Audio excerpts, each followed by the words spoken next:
Dando prosseguimento ao nosso curso de álgebra abstrata, nós vamos ver um exemplo numérico de função sobrejetiva. Vamos lá. Mostrar que a função f de R em R dada por, vou colocar aqui uma função linear, f de x é igual a 5x mais 7 é sobrejetiva. Bem, nesse caso aqui, nós vamos fazer o seguinte. Eu quero provar que essa função é sobrejetiva. Como solução, a gente vai primeiro pensar naquilo que a gente quer provar, né? A gente quer provar o seguinte. O que é provar que a função é sobrejetiva? Se eu tenho uma função f de a e b, eu estou querendo provar que a imagem da função é igual ao próprio conjunto B. E como nós já vimos, né, se eu tenho uma igualdade de conjuntos, então eu tenho que ter essas duas inclusões. Eu tenho que ter isso e isso aqui. Ok? Bem, mas nós já sabemos das relações que a imagem vai estar sempre contida no domínio. Então isso aqui é óbvio. Isso aqui vai ser verdadeiro. O que pode ou não acontecer é isso aqui. Ou seja, o que pode ou não acontecer é que qualquer que seja y, todo elemento de B vai ser elemento da imagem. Qualquer que seja y do conjunto B, eu tenho que existe um x pertencente a A, tal que f de x é igual a y. Então, eu tenho que provar que acontece isso. Se acontecer isso aqui, então eu posso dizer que a função é sobrejetiva. No caso, como eu tenho uma função, vou colocar aqui, nesse espaço. No caso, como eu tenho uma função f de R em R, então eu tenho que provar que qualquer que seja y pertencente a R, no caso R sendo contradomínio, vai existir um x pertencente ao domínio, que no caso é igual ao contradomínio, tal que f de x é igual a y. Então, se isso aqui acontecer, eu posso dizer que a função é sobrejetiva. Ou seja, é isso que nós queremos provar. Então, para poder ficar clara essa demonstração, eu vou colocar justamente aquilo que eu quero provar. Então, vamos lá. Desejamos provar que... O que é que nós desejamos provar? Nós desejamos provar que qualquer que seja y pertencente a R, vai existir um x pertencente aos reais, tal que f de x é igual a y. Então, eu quero provar isso. E provar isso aqui é justamente provar que ela é sobrejetiva, já que já está afirmando que ela, eu quero provar, quero mostrar que ela é sobrejetiva. Então, já estou afirmando, eu quero provar isso, quero provar que isso aqui acontece. Então, vamos lá. De fato, eu vou mostrar que isso acontece.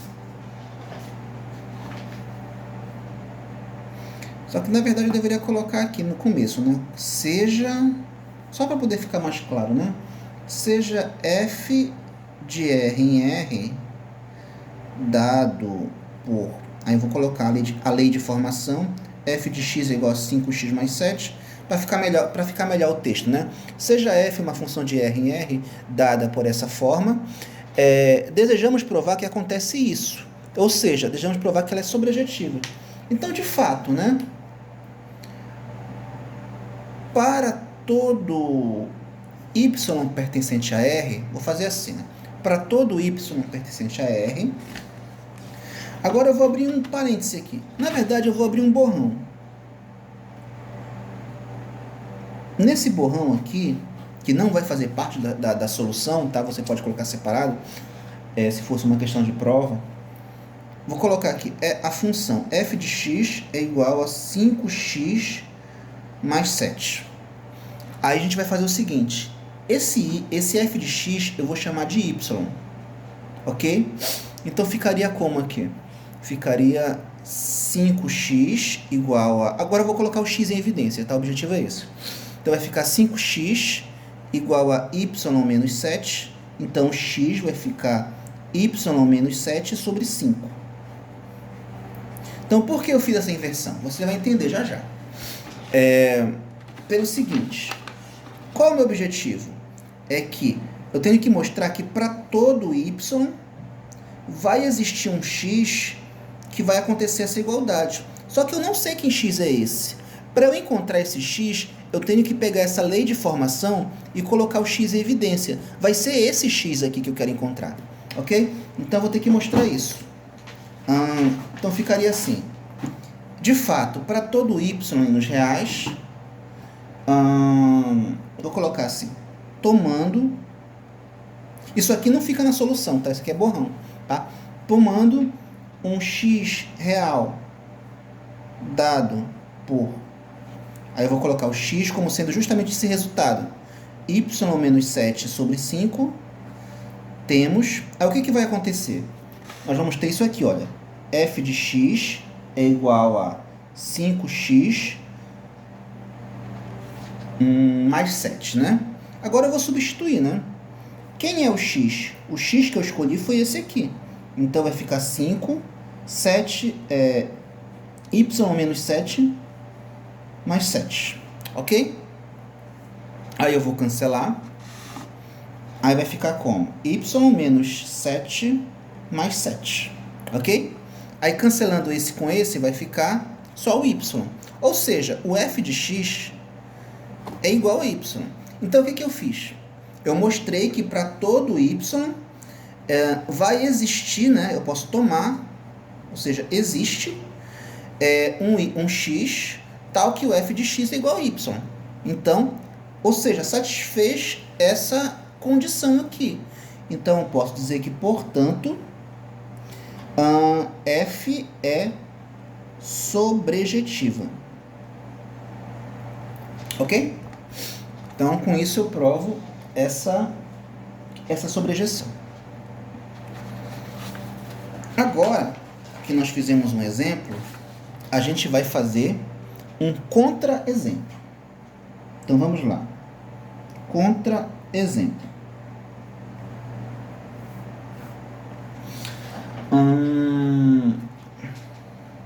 Vou colocar aqui. Mostrar que a função dos reais nos reais, dada por f de x igual a x quadrado, não é sobrejetiva. Bem, solução. Vamos mostrar que ela não é sobrejetiva. Nós vamos usar aqui um raciocínio parecido com aquela outra, né, que também usou x quadrado. Nesse caso, eu tenho que mostrar que... Eu vou usar aquela ideia de que eu tenho que mostrar que se ela fosse sobrejetiva, a imagem seria igual ao contradomínio. Ok? Se ela fosse sobrejetiva. Mas eu quero mostrar que ela não é. Eu tenho que mostrar que ela não é sobrejetiva.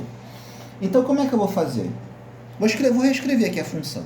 Seja f de r em r dada por f de x igual a x quadrado. Ok? Perceba o seguinte. Note que menos 1 pertencente aos reais pertence ao contradomínio da função. Concorda? Porque quem é o contradomínio? Olha, aqui está o domínio, aqui está o contradomínio. Então, o contradomínio da função é todos os reais. Como o menos 1 é real, então ele está no contradomínio. Ok? Agora, vou colocar assim. Mas, note que o menos 1 vou colocar assim. O menos 1 é diferente de x ao quadrado, para qualquer que seja o x real. Ok? Por quê? Porque todo número ao quadrado, todo número real ao quadrado, ele nunca pode ser negativo. Portanto, como isso aqui é o meu f de x, então nunca vai ter um f de x igual a menos 1. Então, eu vou colocar assim. Ou seja, o menos 1 nunca vai poder ser imagem. Então, assim, eu posso dizer que o menos 1 pertence ao contradomínio e o menos 1 não pertence à imagem. Por que o menos 1 não pertence à imagem? Porque a imagem é sempre um número dessa forma, ok? Não existe um número real que ao quadrado vai dar igual a menos 1, correto? Não existe um número ao quadrado, um número real ao quadrado que vai dar menos 1. Então, logo, o contradomínio da função vai ser diferente da imagem da função. Portanto, f não é sobrejetiva. Tudo bem, gente? Então, vamos dar prosseguimento aqui.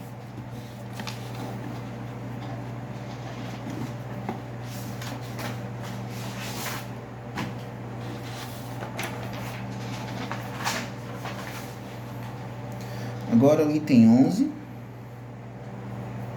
a definição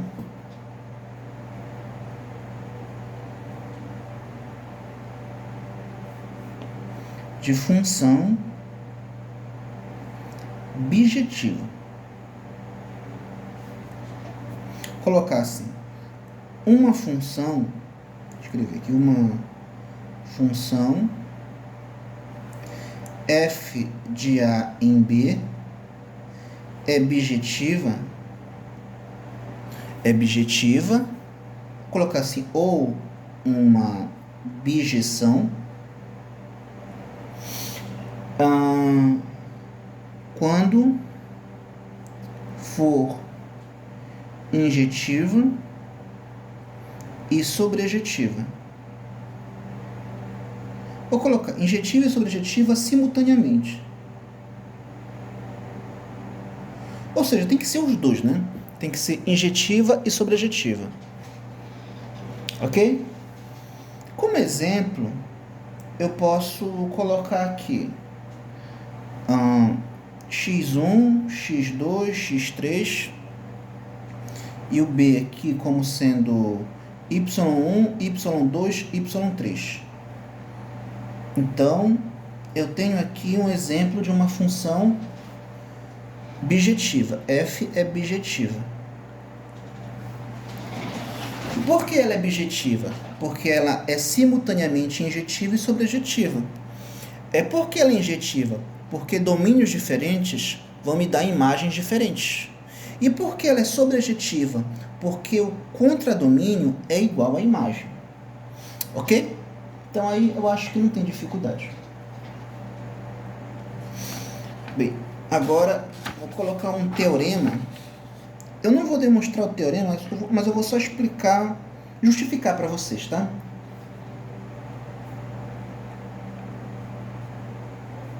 Teorema. Dada uma função f de A em B, f é bijetiva se e somente se a relação inversa for uma função. Ok? Então, o que diz esse teorema? Primeiro, esse teorema afirma que f, a relação f, é uma função. Então, o fato de f ser uma função não está sendo cogitado. Ele vai ser sempre uma função. O que pode ou não ser uma função é a relação f. A relação f pode ou não ser uma função. Então, quando é que a relação f menos 1, né? A relação inversa. A relação inversa é que pode ou não ser uma função. A função f é sempre função e a inversa pode ou não ser uma função. Tá, E o que diz esse teorema? Esse teorema diz que a função f é bijetiva se e somente se a relação f for uma função. Como eu tenho um se e somente se, eu tenho que provar a ida e a volta. Ou seja, primeiro eu vou provar que se f for uma função, se f é uma bijeção, então a relação inversa é uma função. Depois eu tenho que provar o contrário, que se a relação for uma função, se a relação inversa for uma função, então f é bijetiva. Ok, eu não vou fazer a demonstração, mas eu vou justificar, tá bom? Justificativa, tal como eu fiz na apostila. Então, eu quero que você perceba o seguinte, que se f não for uma função, se f não for injetiva, o que vai acontecer? Vou pegar aqui a função f. Vou pegar uma função qualquer aqui que não seja injetiva. x1, x2, x3. y1, y2. Repara, olha, está aqui uma função e ela não é injetiva. Vou colocar aqui f não é injetiva. Então, por que ela não é injetiva? Bem, a função f seria uma injeção se domínios diferentes me levassem a imagens diferentes, sempre. Mas não está acontecendo aqui, olha. Domínios diferentes estão me levando à mesma imagem. Então, f não é injetiva. Tá, se f não é injetiva, o que vai acontecer com a inversa? Quem seria a inversa? A inversa vai ser uma função de b em A. Concorda? x1, x2, x3, y1, y2. Então, vai ficar como? Se eu for inverter, né? O y1 vai se relacionar com x1 e x2. E o y2 vai se relacionar com x3. Ok? Então, nesse caso, o que vai acontecer? Não vai ser, a inversa não vai ser função. Porque, por definição, todo elemento do domínio se relaciona com um único elemento do condomínio. Mas eu estou vendo que esse elemento se relaciona com dois. Então, a inversa não é função. Ok? Ou seja, para a inversa ser função, a função tem que ser injetiva. Ok? Agora, vamos ver o que vai acontecer se a função não for sobrejetiva. A segunda possibilidade, se f não for sobrejetiva.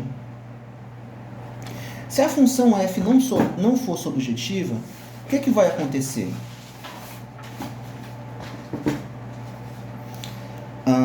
Se a função f não for sobrejetiva, eu vou ter uma situação assim.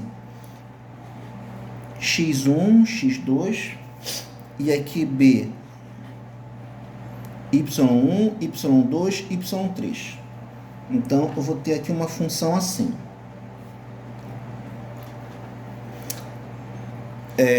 Repara que ela não é sobrejetiva. Por que ela não é sobrejetiva? Porque o contradomínio é diferente da imagem. Né? O contradomínio é y1, y2, y3, e a imagem só é y1, y2. Ok? Então, eu tenho que f é uma função, obviamente, mas ela não é sobrejetiva. Se ela não é sobrejetiva, não sendo sobrejetiva, o que vai acontecer com a inversa? A inversa vai ser uma relação de B em A, concorda? Vai ficar y1, y2, y3, e o A vai ficar x1, x2. Então, essa seria a função inversa. Essa seria a relação inversa. Só que a relação inversa, ela vai ser função? Não, a relação inversa não é função. Por quê? Porque, por definição de função, para cada elemento do domínio vai existir, para cada elemento do primeiro conjunto, vai existir um único elemento do segundo que se relaciona com ele.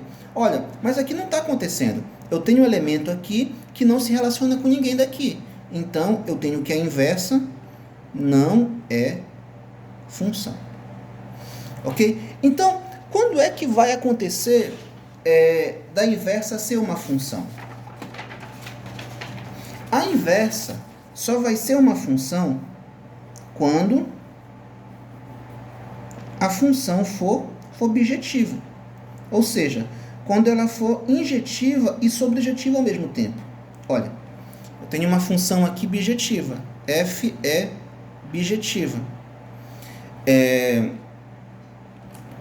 Para cada elemento de X, elementos diferentes, domínios diferentes me levam a imagens diferentes. Então, ela é injetiva. O contradomínio é igual à imagem. Então, ela é sobrejetiva. Sendo os dois, ela é bijetiva. Agora, como seria a inversa? A inversa vai ser isso aqui. Vai ser uma função de B em A.